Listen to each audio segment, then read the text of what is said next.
성부와 성자와 성령의 이름으로 아멘.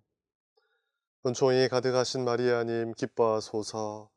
주님께서 함께 계시니 여인 중에 복되시며 태중의 아들 예수님 또한 복되시나이다. 천주의 성모 마리아님, 이제와 저희 죽을 때에 저희 죄인을 위하여 빌어주소서. 아멘. 성부와 성자와 성령의 이름으로 아멘. 참 예수님, 한 주간 잘 지내셨습니까? 드디어 성경 통독 40주간의 여정의 마지막 날입니다. 이미 성경을 다 읽으시고 여기 앉아 계신 여러분, 그동안 정말 수고하셨습니다. 참으로 장하십니다. 가톨릭 신자라면 당연히 해야 하고 하면 좋다는 것을 분명 알지만 정말로 해내기는 쉽지 않습니다. 그럼에도 불구하고 이번 기회에 성경 전체를 통독하신 것은 정말 대견한 일이고 자부심을 가질 만한 일입니다. 그렇다고 이제 다 읽었다, 이제 다 안다라는 자만심은 갖지 마시기 바랍니다. 성경을 읽으며 사는 것이 얼마나 기쁘고 은혜로운 삶인지 이제 맛을 보셨으니 앞으로도 이 말씀의 맛집을 단골로 삼아 계속 매일 꾸준히 읽겠노라 결심해보며 오늘 마지막 시간을 시작하면 좋겠습니다. 여러분은 요한 묵시록을 읽어보시며 어떤 것을 느끼셨습니까? 사실 저는 제대로 성경 통독을 하기 전까지만 해도 막연하게 요한 묵시록은 왠지 공포감을 주는 무서운 이야기, 펼쳐보면 우울해지고 두렵게 만드는 말세와 그 현상에 관한 이야기로 여기며 읽기를 꺼려 했습니다. 아마도 어릴 적 보았던 공포영화에서 666을 악마의 숫자라고 한 것에 대한 막연한 두려움과 요한 묵시록을 잘못 해석한 시한부 종말론자들과 사이비 이단들에 대한 부정적인 이미지 때문인 것 같습니다. 그런데 읽어보니 요한 묵시록은 우리를 공포에 떨게 하는 책, 말세와 파멸을 예언하는 책, 미래에 대한 호기심을 채워주는 책이 아니었습니다. 오히려 구원의 기쁨과 환희를 알려주고 새로운 세상을 살아갈 희망을 보여주고 힘든 현실 속에서 지금 행복하게 살아갈 수 있도록 해주는 책이었습니다. 그럼 요한 묵시록으로 들어가 보겠습니다.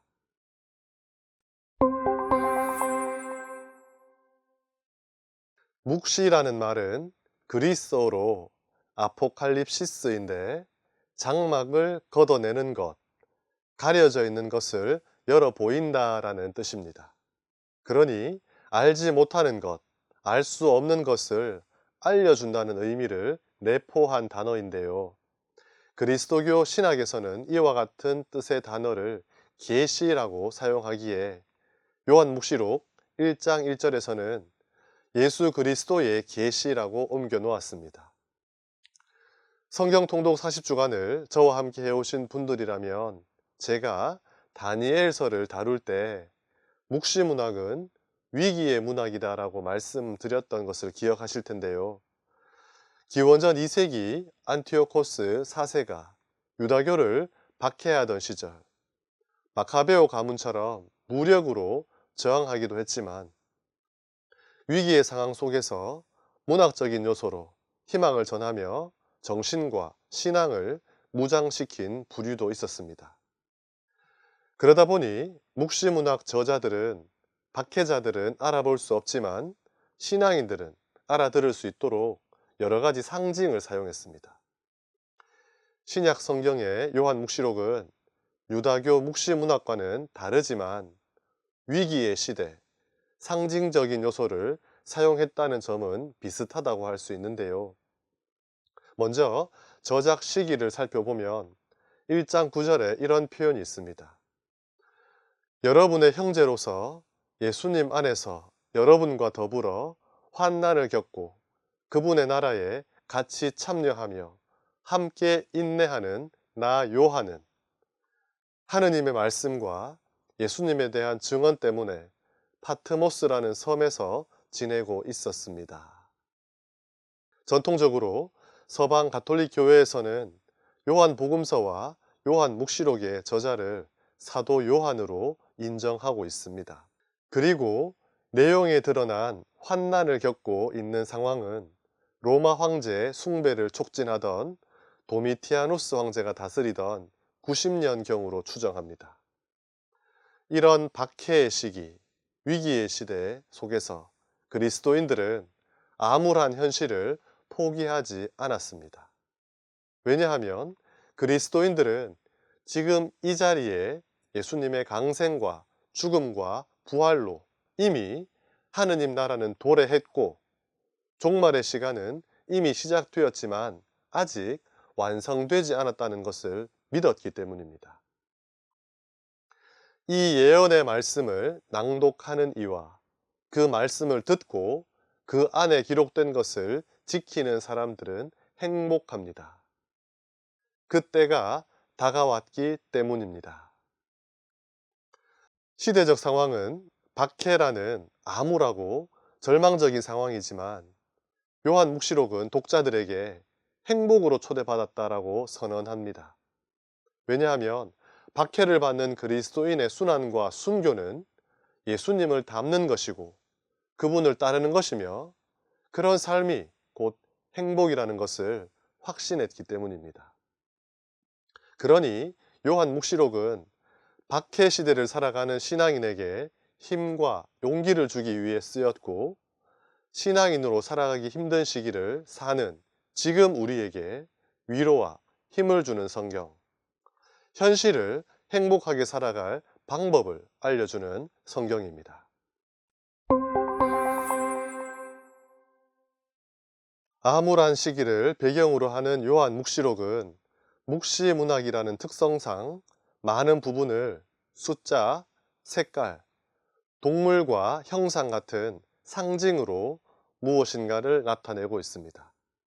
그만큼 성경이 나타내고자 하는 상징의 의미를 제대로 파악하는 것이 중요합니다.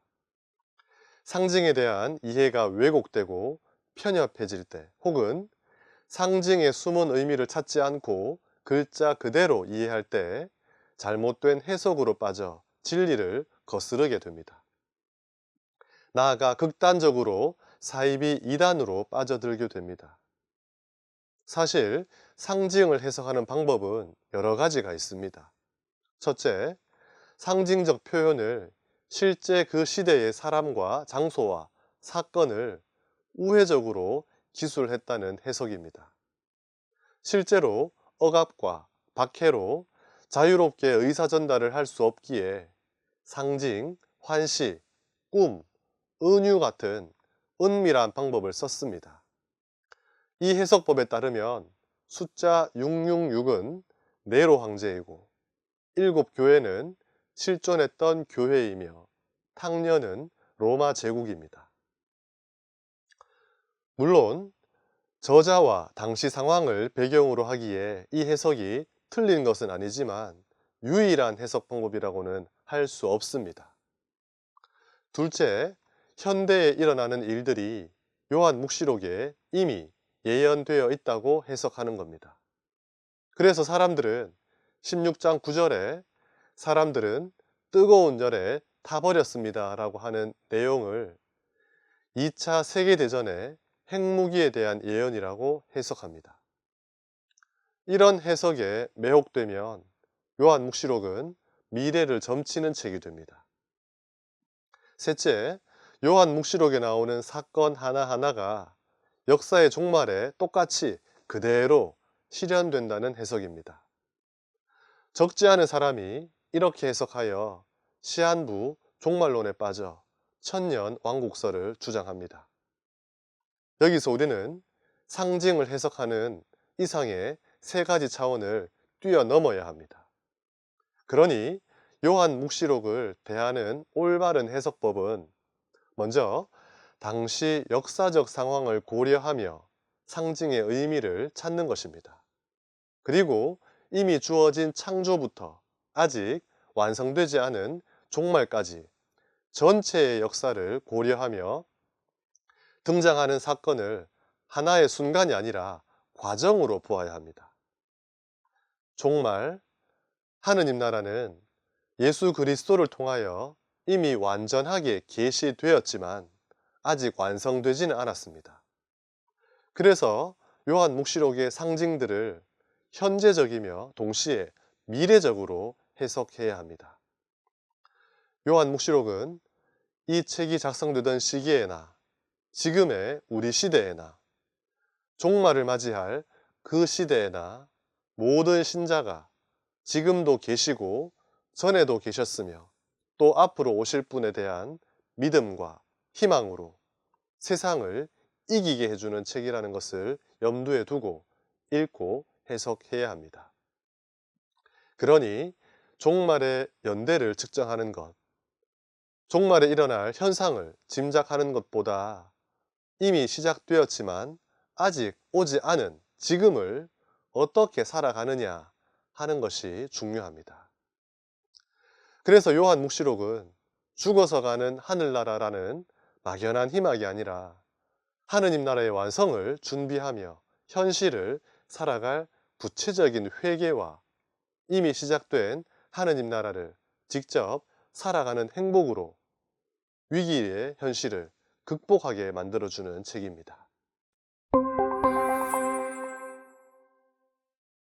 요한 묵시록은 크게 서간 형태의 전반부와 묵시문학 형태의 후반부로 구분되는데 세부적으로는 5부분으로 나누어집니다. 서문에서는 이 책이 누가 무엇을 왜 누구에게 쓴 것인지 명확히 드러냅니다. 그러니 잘못된 선입견이나 자의적 해석으로 미래에 펼쳐질 신비한 사건처럼 이해해서는 안 됩니다. 예수 그리스도의 계시, 하느님께서 머지않아 반드시 일어날 일들을 당신 종들에게 보여주시려고 그리스도께 알리셨고 그리스도께서 당신 천사를 보내시어 당신 종 요한에게 알려주신 계시입니다. 다른 누군가에 관한 이야기, 새롭게 등장할 어떤 인물에 관한 이야기가 아니라 이 책의 모든 내용이 예수 그리스도께서 전해주시는 예수 그리스도에 관한 내용이라고 밝히며 시작합니다. 그리고 첫째 부분에서 예언의 말씀은 요한을 통해 7 교회로 보내집니다. 각 편지는 수신인, 그리스도의 자기소개, 각 교회의 상황에 대한 판단, 해당 교회의 상황에 따른 권고, 일반적 권고, 그리고 약속이라는 일정한 형식을 갖추고 있으며 사람의 아들로 나타나는 예수님의 예언자적 메시지를 통해 공동체의 현실을 진단하고 삶의 방향성을 제시합니다. 7이라는 숫자는 당시 실존했던 교회일 수도 있으나 7이라는 숫자가 완전함과 전체를 상징하기에 이 말씀은 모든 시대, 모든 장소의 교회에 보내는 말씀으로 읽을 수 있습니다. 그러니 시대를 초월하여 신앙 공동체라면 한 번쯤 생각해 보아야 할 보편적 메시지를 담고 있는 겁니다. 몇 가지만 살펴보면 에페소 신자들에게 보내는 말씀에서 먼저 그들의 노고와 인내를 치하하고 첫사랑을 버린 것을 지적하며 회개를 촉구합니다. 여기서 첫사랑을 버린 것이란 하느님을 잊은 것, 예수님을 저버린 삶을 뜻하는데 이런 삶을 사는 교회는 존재 의미가 없음을 알려줍니다. 그러면서 말씀을 듣고 실천하는 이들이 승리하는 사람이며 이들에게는 하느님의 낙원에 있는 생명나무의 열매가 주어진다고 합니다. 네 번째 교회인 티아티라 신자들에게 보내는 말씀을 보면 먼저 그들의 사랑과 믿음과 봉사, 인내를 칭찬한 다음 너는 이제벨이라는 여자를 용인하고 있다라고 지적합니다. 이제벨은 아합 임금의 아내이고 이방인이며 이방 신의 경배를 허용했던 인물이니 여기서는 우상 숭배로 공동체를 파괴하는 대명사로 사용됩니다. 이에 예수님은 직접 심판관의 모습으로 나타나 이제벨과 그 추종자들을 내던지겠다고 합니다. 사르디스 신자들에게는 너는 살아있다고 하지만 사실은 죽은 것이다. 깨어 있어라 라고 하며 실천이 없는 형식적인 신앙생활이 지적됩니다.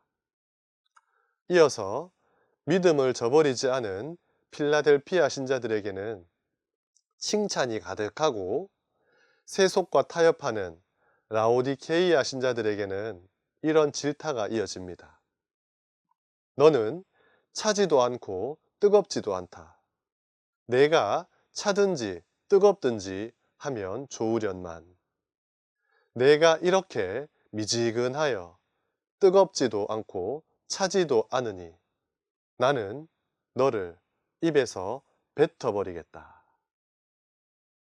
자, 읽어보시니 어떻습니까? 하느님과 예수님의 가르침에 대한 망각, 실천이 없는 신앙생활, 세상과 타협하는 신앙인의 모습이 지적됩니다.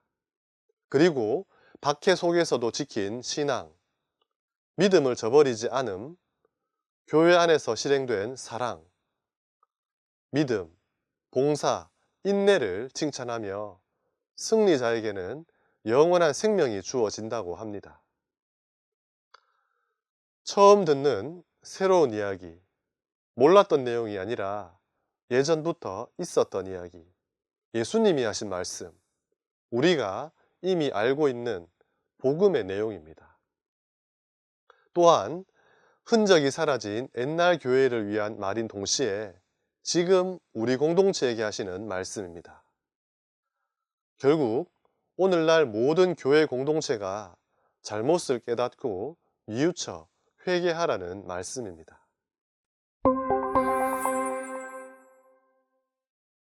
4장부터 시작하는 둘째 부분에서 요한은 하늘 어좌에 앉아 계신 분을 봅니다.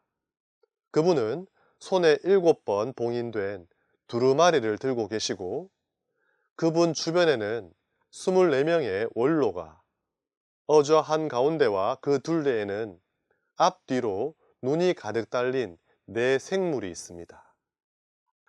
여기서 24명의 원로는 하느님과 어린 양께 찬양과 감사의 전례를 거행하는 하느님의 백성을 의미하고 4생물은 하느님께서 창조하신 세상을 나타냅니다.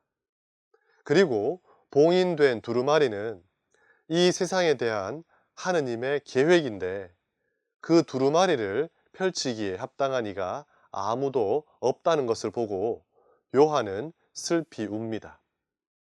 그러자 봉인을 뜯을 자가 나타납니다.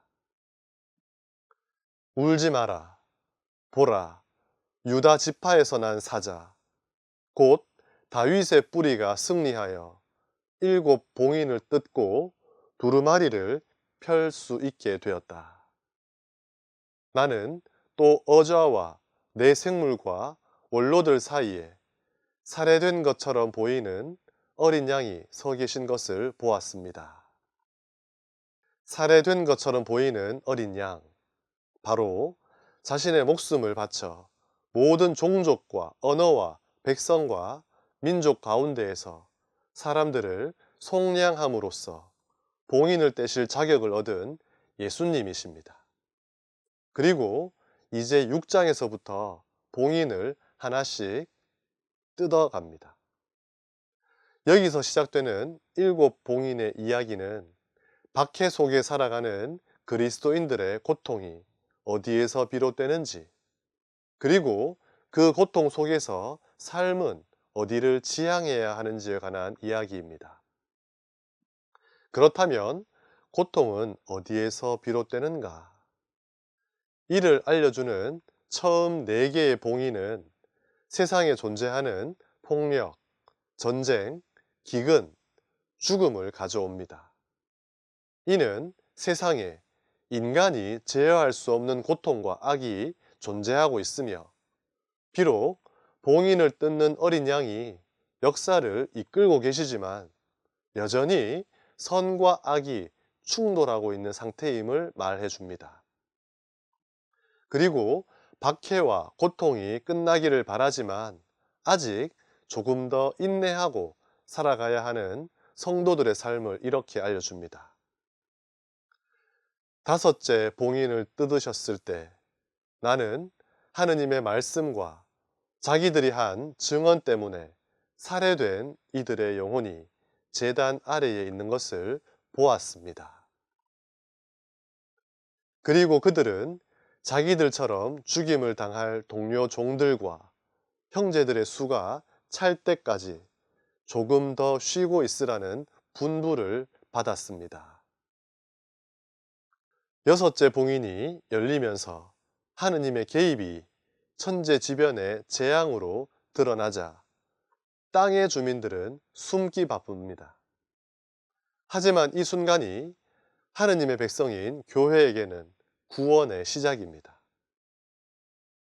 우리가 우리 하느님의 종들의 이마에 인장을 찍을 때까지 땅도 바다도 나무도 해치지 마라.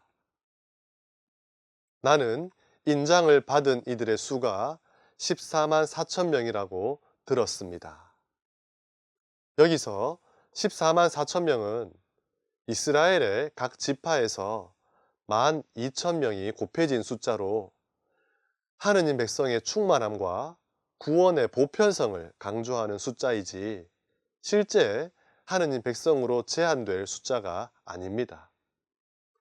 결국 환난을 꿋꿋이 견디어 어린 양의 희생적인 삶에 동참한 사람들에게는 하느님이 손수 눈물을 닦아주는 보상이 따르게 됩니다. 그리고 7째 봉인을 뜯자 반 시간가량 침묵이 흐른 뒤 7 천사가 나타나 나팔을 불기 시작합니다. 그리고 그 나팔은 마지막 시대를 알리며 재앙을 가져옵니다.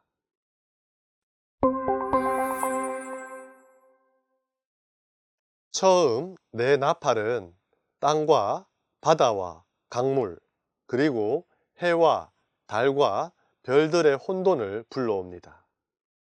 그리고 5째 나팔이 울리자 별 하나가 지하로 내려가고 구렁이 열려 연기와 함께 메뚜기들이 나와서 인장이 찍히지 않은 사람들만 해칩니다. 이어서 6째 나팔로 풀려난 네 천사로 인해 사람들의 3분의 1이 불과 연기와 유황으로 죽임을 당합니다. 그들이 죽은 이유는 우상 숭배, 살인과 마술과 불륜과 도둑질 때문입니다. 이렇게 하느님을 등진 사람들에 대한 멸망 이야기를 뒤로하고 10장에서는 하느님의 말씀을 증언하는 예언자적 소명에 대한 이야기가, 그리고 11장은 42달 동안 짓밟힐 거룩한 도성과 1260일 동안 자루옷을 걸치고 예언한 두 증인에 관한 이야기가 등장합니다. 여기서 42달과 1260일은 둘 다 3년 반의 기간을 뜻하는데, 이는 안티오코스 4세의 유다교 박해 기간으로 시련과 박해를 견디며 교회가 지상에서 머무르는 기간을 상징합니다. 드디어 7째 나팔이 울리자 천상에서 큰 목소리가 이렇게 울립니다. 세상 나라가 우리 주님과 그분께서 세우신 그리스도의 나라가 되었다. 주님께서 영원 무궁토록 다스리실 것이다. 이는 하느님께서 당신의 큰 권능을 본격적으로 행사하기 시작함을 알리는 겁니다. 이어서 12장부터는 세상의 악이 어떤 것인지 밝히기 시작하는데 그에 앞서 여인이 등장합니다. 이 여인은 시편 2장 9절에 메시아 예언을 성취시키는 여인으로서 메시아가 나올 시온을 의미하는데 곧 메시아와 하느님의 백성이 탄생하는 교회를 상징하기도 하며 동시에 메시아의 어머니이신 마리아를 가리키기도 합니다. 그리고 이 여인과 대립하는 큰 용은 하느님의 섭리와 메시아로부터 시작되는 신앙 공동체의 성장을 막아 세우려는 사탄이요 고발자를 상징합니다. 이 용은 13장에서 두 짐승으로 나타나는 지상의 악함으로 연결됩니다. 한편 여인이 낳은 사내 아이는 승리와 희망의 상징이며 어떤 악의 세력도 맞서지 못하는 참된 메시아인 예수 그리스도이십니다. 이어서 등장하는 두 짐승 가운데 바다에서 올라온 짐승은 하느님 백성을 괴롭히는 이방인들의 세력, 즉 로마 제국을 상징하며 큰 소리를 치는 특징을 가집니다. 큰 소리를 친다는 말은 이 짐승이 하느님을 모독한다는 의미이고 땅의 주민들이 거기에 경배하는 것은 하느님에 대한 모독이 지상에 가득 찼음을 의미합니다. 그리고 땅에서 올라온 짐승은 하느님을 모독하는 첫째 짐승에게로 사람들을 이끄는 역할을 합니다.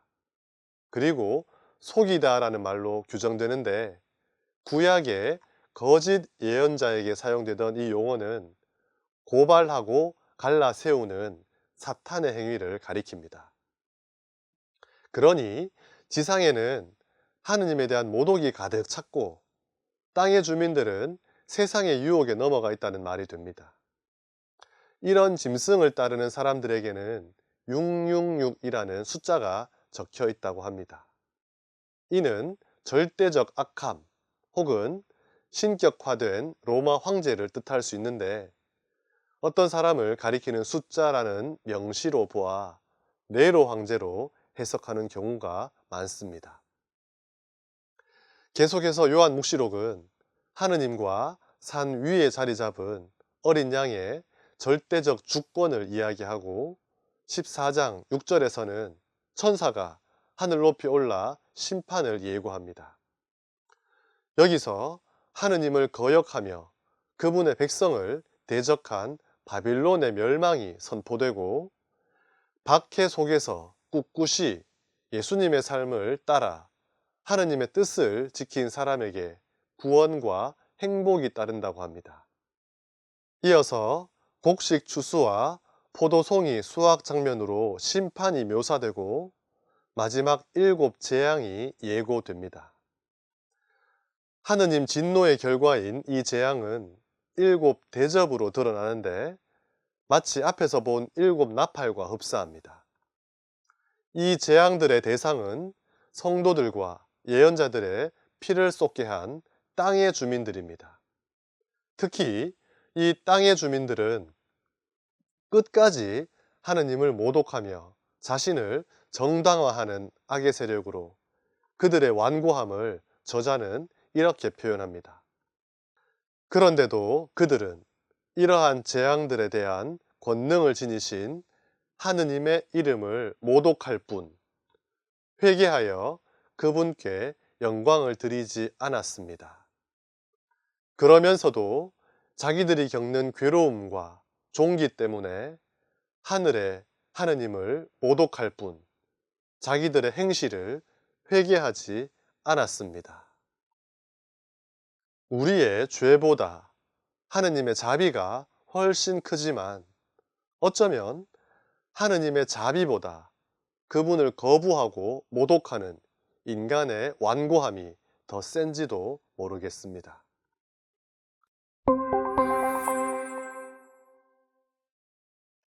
17장부터 바빌론에게 내릴 심판과 멸망에 대해 나옵니다. 여기서 바빌론은 황제를 신성시하는 로마를 가리키기도 하지만 사실 하느님을 저버리고 세상의 권력을 휘두르는 국가와 그 권력에 머리를 조아리는 주변 국가들을 상징하기도 하고 우상 숭배에 빠져 있는 국가와 개인을 의미하기도 합니다. 그런데 여러분, 우상 숭배는 무엇입니까? 우상 숭배란 단순히 어떤 미신적인 행위만을 뜻하는 것이 아니라 하느님의 자리에서 하느님을 내리고 다른 것을 올려놓고 섬기는 것을 의미합니다. 그러니 하느님을 모시고 섬겨야 할 그 자리에 돈이나 권력, 정치적 신념이나 자기 자신을 앉혀두고 그것을 최고의 가치로 여기며 섬기는 사람들, 상대적 가치를 절대화하고 신격화시키는 사람은 다 우상 숭배자이며 오늘날 바빌론이고 로마인 겁니다. 19장부터 천상의 전례가 펼쳐지는데 모든 이는 하느님의 천상 영광으로 부름을 받습니다.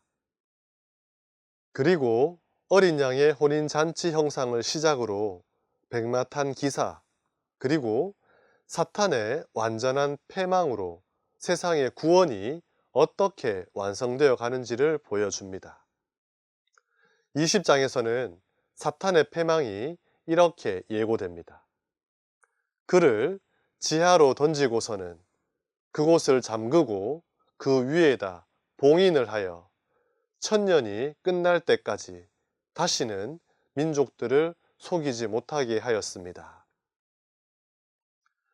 여기서 천년이란 시간에 대하여 논란이 많은데 예수님의 강생으로 사탄은 이미 결박되었으니 최후의 종말인 주님의 재림 전까지를 의미하는 기간으로 봐야 합니다. 그러니 예수님을 만나 새롭게 세상을 살아가는 현재의 모든 시간을 천년이라고 표현한 것입니다. 결국 사탄의 패망은 박해 속에서도 하느님의 뜻을 충실히 지켜나간 성도들의 승리로 이어집니다. 이렇게 하느님의 심판으로 변화된 세상을 요한 묵시록의 저자는 이렇게 표현합니다. 나는 또 새 하늘과 새 땅을 보았습니다. 첫 번째 하늘과 첫 번째 땅은 사라지고 바다도 더 이상 없었습니다. 여기 하느님의 나라만 있고 사탄의 공간은 그 어디에도 없는 새 하늘과 새 땅은 어떻게 해석해야 할까요? 우리가 살고 있는 지구가 멸망하고 완전히 새로운 세상이 펼쳐진 공간과 시간으로 이해해서는 안 됩니다. 지금 이 시간, 이 자리에서 하느님의 자리와 그분을 따르는 성도들의 자리가 어떠해야 하는지를 설명하는 개념으로 이미 존재하지만 새롭게 이해하고 받아들임을 의미합니다. 그러니 기존의 세상 논리에 젖어 하느님을 거부하는 이들은 여전히 첫 번째 하늘과 첫 번째 땅을 살아가는 것입니다. 하지만 이 세상에 머물고 있으면서도 자신의 삶에 더 이상 사탄의 공간이 그 어디에도 없게 하며 하느님의 다스림만이 온전히 이루어지게 한다면 그 사람은 이미 새 하늘과 새 땅을 살고 있는 것입니다. 그러니 새 하늘과 새 땅은 그 세상을 받아들이는 이에게 새로운 것이지 그 세상을 외면하고 거부하는 이에게는 기존의 세상과 다를 바가 없습니다. 이렇게 요한 묵시록은 세상의 멸망과 추상적인 유토피아를 말하는 것이 아니라 이미 이 세상에 오신 하느님, 우리와 함께 살다가 부활하여 우리와 함께 머물고 계신 주님의 나라와 그 나라를 살아가는 사람들에 관한 이야기입니다. 세상 권력이 박해하고 전염병이 번지고 경제난에 시달리더라도 예수님의 가르침을 따라 행복하게 살아가면 지금 여기가 새 하늘과 새 땅이 되는 겁니다. 계속해서 요한 묵시록은 예루살렘을 어린 양의 신부로 소개합니다. 이는 부활하신 예수님과 그분을 따르는 성도들이 하나가 되었음을 의미하며 우리가 추구하는 구원의 궁극적 목표인 지복 직관을 의미합니다. 그리고 구원의 예언 문학의 약속이 천상 예루살렘에서 이루어지고 있음을 다방면으로 묘사하며 덧붙여 12사도를 중심으로 시작한 그리스도교 공동체가 종말에 모든 민족이 모여올 참된 하느님의 도성이라는 것을 보여줍니다. 이렇게 완성된 교회는 세속의 유혹에 흔들리지 않는 부활하신 주님의 가르침에 합당한 이들로 구성된 교회입니다. 그리고 천상 예루살렘에 머무는 하느님의 백성은 하느님의 생명을 함께 누리게 됩니다.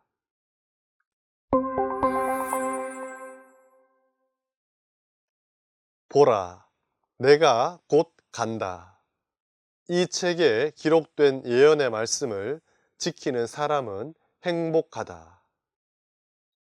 살기 어려운 세상에서 행복하게 살 수 있는 방법을 알려주는 요한 묵시록은 앞서 1장 3절에서도 행복에 대하여 말했듯이 맺은 말에서도 행복을 말합니다. 그리고 아직 절대적으로 완성되지 않은 하느님 나라, 아직 오지 않은 주님의 재림을 살아가는 이 시대는 여전히 우상 숭배자들과 거짓을 좋아하는 이들의 불의가 계속되고 있지만 어린 양이 제시하신 구원을 추구하며 살아가는 성도들도 함께 있다고 알려줍니다. 결국 이들은 각자의 행실에 따른 심판이 주어질 것인데 이를 위해 주님께서는 곧 가겠다라고 약속하십니다. 그렇다. 내가 곧 간다. 아멘. 오십시오. 주 예수님. 예수님의 이 약속이 여러분에게는 어떻게 들리십니까? 무서운 심판으로 들리십니까? 아니면 영원한 생명회로 초대하는 기쁜 소식으로 들리십니까? 창조 이후 선과 악은 늘 공존했으며 구세사 속에서 세상의 죄악과 하느님의 자비는 늘 함께했고 모진 박해로 교회와 신앙을 억압하는 무리와 신앙을 지키며 교회를 성장시켰던 의인들은 늘 함께 있었습니다. 지금도 우리의 신앙을 방해하는 요인은 우리 가운데 있으며 앞으로도 그럴 것입니다. 요한 묵시록은 이런 세상을 살아가는 우리에게 어떻게 사는 것이 바람직한 삶인지를 알려주며 주님의 재림 앞에 당당하게 설 수 있도록 우리를 초대합니다. 이제 저에게 요한 묵시록은 세상의 멸망과 말세의 현상을 예고하는 무서운 이야기가 아니라 신앙인으로 살아가기 힘든 환경과 여건 속에서도 하느님의 자녀로 행복하게 살아갈 지혜와 힘을 알려주는 책입니다. 전혀 모르는 미래의 이야기, 완전 새로운 이야기를 전해주는 책이 아니라 이미 알고 있는 이야기를 여러 가지 상징으로 풀어주는 책입니다. 그래서 마치 내 복음서가 하느님 나라를 소개하고 살게 하는 교과서라면 요한 묵시록은 그것을 다방면으로 풀어놓은 참고서라는 생각이 듭니다.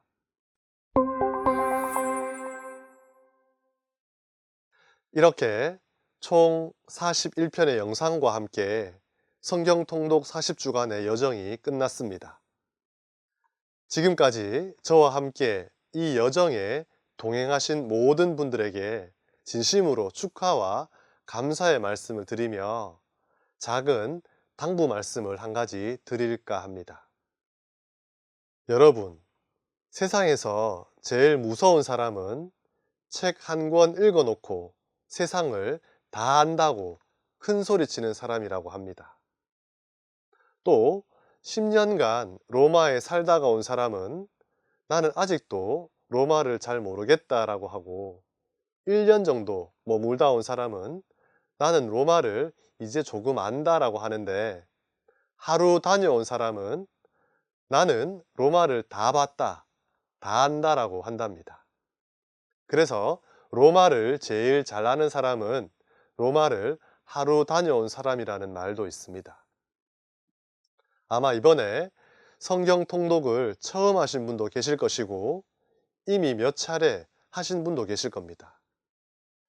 그런데 여러분, 나는 이제 성경을 다 읽었다, 나는 이제 성경을 다 안다라고 말씀하시면 절대로 안 됩니다. 성경은 살아있는 말씀이라 늘 우리에게 새롭게 말을 건네십니다. 그러니 이번 성경 통독 여정을 마치며 여러분이 이것만 하셨으면 좋겠습니다. 나는 아직도 성경을 잘 모르겠다. 나는 성경에서 모르는 것이 더 많다. 그래서 앞으로 계속 읽기를 결심하시면 좋겠습니다. 성경은 우리의 삶을 변화시킨다고 누차 말씀을 드렸습니다. 아마 여러분이 모르는 사이에 이미 많은 부분이 변화되어 있을지도 모릅니다. 하지만 분명한 것은 이미 여러분은 성경을 읽는 사람으로 변화되셨다는 겁니다.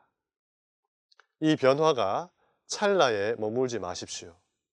그래서 최고의 주권을 가지고 세상을 이기고 심판자로 오시는 주님 앞에서 아멘, 오십시오, 주 예수님 하고 말할 수 있을 때까지 계속 변화되어 가시기를 바랍니다. 이것으로 성경 통독 40주간을 마치겠습니다. 마침 기도로 영광송 함께 바치시겠습니다. 성부와 성자와 성령의 이름으로 아멘. 영광이 성부와 성자와 성령께 처음과 같이 이제와 항상 영원히 아멘. 성부와 성자와 성령의 이름으로 아멘. 수고하셨습니다.